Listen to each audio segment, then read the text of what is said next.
यह कहानी है एक ऐसे गांव की जहां आसमान काले बादलों से घिरा हुआ है।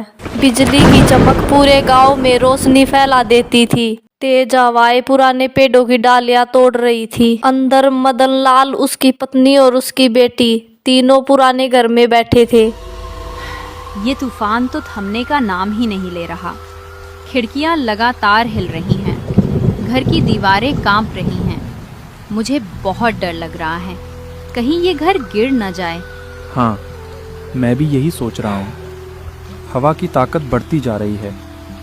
शायद हमें बाहर जाकर हालात देख लेने चाहिए।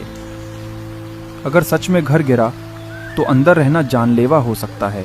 माँ, ये कैसी आवाजें आ रही है? दीवार क्यों हिल रही है? पिताजी, क्या हमारा घर सचमुच टूट जाएगा? अब हम लोगों का क्या होगा माँ? नहीं बेटी, डरने की जरूरत नहीं है। ये बस तूफान की आवाज है।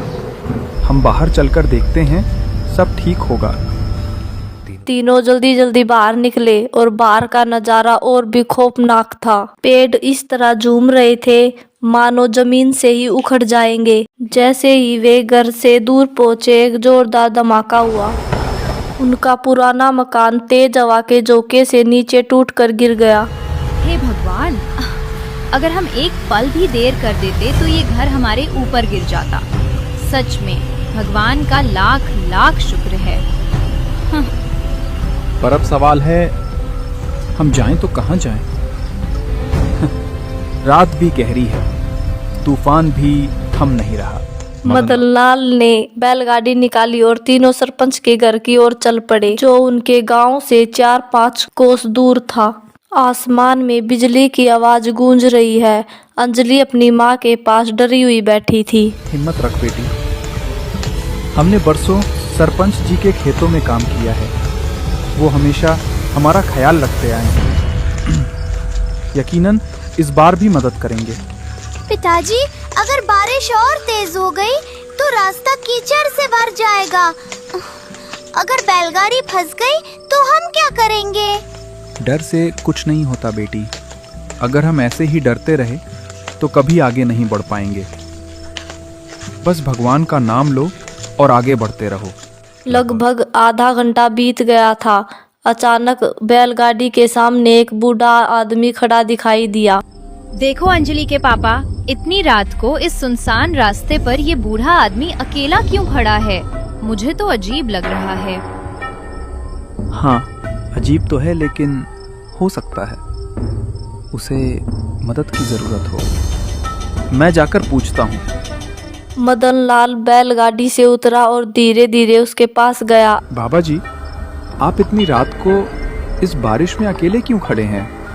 कोई परेशानी? बूढ़ा आदमी पहले चुपचाप खड़ा खड़ा देखता रहा, फिर धीमी धीमी आवाज में बोला, बेटा, इस तूफान ने मेरा सब कुछ छीन लिया। मेरा घर गिर गया, मेरा कोई अपना भी नहीं बचा। मैंने सोचा शायद कोई गुजरता हुआ मुझे देख ले और मदद कर दे। बाबा, हमारा घर भी गिर चुका है। हम भी सरपंच जी के पास मदद मांगने जा रहे हैं। अगर आप चाहें तो हमारे साथ चल सकते हैं। अभी इस रास्ते पर अकेले रहना खतरनाक है। भगवान तेरा भला करे बेटा। तूने मुझे सहारा दिया। शायद भगवान ने ही तुझे मेरे लिए भेजा है। मदन लाल ने उसे अपनी बैलगाड़ी में बिठा लिया, लेकिन ललिता को अब भी उस पर शक था। ये सही है क्या? हम इसे जानते भी नहीं। तूफान में अजनबियों पर भरोसा करना ठीक है? वो भी हमारी तरह मुसीबत में है। उसका भी घर, उसका भी सहारा टूटा। अगर हम भी मदद ना करें तो इंसानियत किस काम की? भगवान ने हमें जिंदा रखा है, शायद इसीलिए कि किसी और का सहारा बन सके। बैलगाड़ी आगे बढ़ी, लेकिन उनकी यात्रा अब और भी रहस्यमयी होने वाली थी। कुछ दूर आगे चलते ही सड़क 2 हिस्सों में बट गई। एक एक रास्ता सरपंच के घर की ओर जाता था और दूसरा पुरानी खंडर हवेली की तरफ। उस हवेली के बारे में गांव में तरह तरह की बातें मशहूर थी। कहा जाता है सालों पहले वहां एक जमींदार परिवार रहता था, लेकिन किसी श्राप के कारण पूरा परिवार मौत के घाट उतर गया। तब से उस हवेली में कोई नहीं रहता था। मदनलाल, ये वही हवेली है ना जिसके बारे में लोग कहते हैं कि वहाँ अजीब अजीब आवाजें आती हैं? हाँ, वही है। लेकिन हमें उस रास्ते से नहीं जाना, हमें सीधा सरपंच के गांव जाना है। बेटा, सरपंच का गांव तो इस तूफान में बहुत दूर है। तुम्हारे बैल इतनी दूर तक नहीं जा पाएंगे। क्यों ना हम इस हवेली में रात गुजार लें? सुबह मौसम साफ होते ही आगे बढ़ जाना। नहीं, मैं उस हवेली में कदम भी नहीं रखना चाहती। वहाँ जाने की हिम्मत मत करना मदनलाल। बाबा जी, लोग कहते हैं कि उस हवेली में आत्माएं भटकती हैं। सच मानो या झूठ, लेकिन रात गुजारने के लिए वो जगह ठीक नहीं। बेटा, ये सब अंधविश्वास है। आत्मा वात्मा कुछ नहीं होती। अगर तुम्हें लगता है तो तुम सरपंच के गांव निकल जाओ, लेकिन मेरी बूढ़ी हड्डियां अब और सफर नहीं कर पाएंगी। मैं तो यहीं हवेली में रुक जाऊंगा। ललिता, अगर इसे अकेला छोड़ देंगे तो ये यहीं मर जाएगा। तू ही बता, क्या करूं? मदनलाल, मुझे अच्छा नहीं लग रहा, पर अगर तू कह रहा है तो चलो देखते हैं।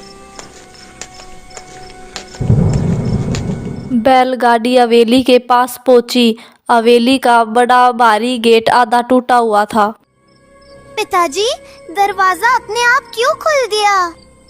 शायद हवा के दबाव से खुला होगा। वे सब अंदर पहुंचे।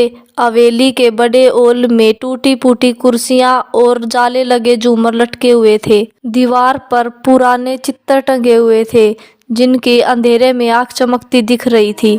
हे भगवान, ये जगह तो मुझे बिल्कुल भी अच्छी नहीं लग रही। लगता है जैसे कोई हमें घूर रहा हो। चुप रहो, अंजलि को और मत डराओ।